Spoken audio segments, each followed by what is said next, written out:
কোনো চোরকে ধরিয়ে দেওয়া কি আমার অন্যায় হয়েছে? প্রতিবাদ করা কি আমার অন্যায় হয়েছে? আর আপনারা চোরকে শাস্তি না দিয়ে প্রতিবাদ যে করেছে তাকে আপনারা শাস্তি দিবেন?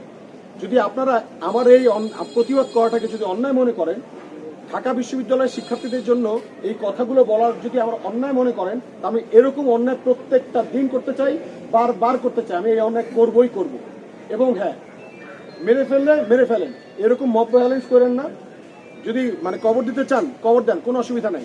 কিন্তু আপনারা মনে রাখবেন, যতক্ষণ বেঁচে আছি ততক্ষণ পর্যন্ত এই যৌক্তিক জায়গা থেকে যৌক্তিক অবস্থান আমাদের বোল্ড থাকবে, স্ট্রং থাকবে। আমরা কোনো অযৌক্তিকতাকে বা অযৌক্তিক কোনো কর্মকাণ্ডকে প্রশ্রয় দিব না বা কারো কাছে মাথা নতও করবো না ইনশাআল্লাহ। রনি ভাই, একটা প্রশ্ন, যারা আপনার বিরুদ্ধে মামলাটা করছে তারা দাবি করতেছে যে যেই ভিডিওটা আপনি করছেন এটা স্ক্রিপ্টেড একটা ভিডিও, ওরা দাবি করতেছে। এই বিষয়ে আপনার কি মত?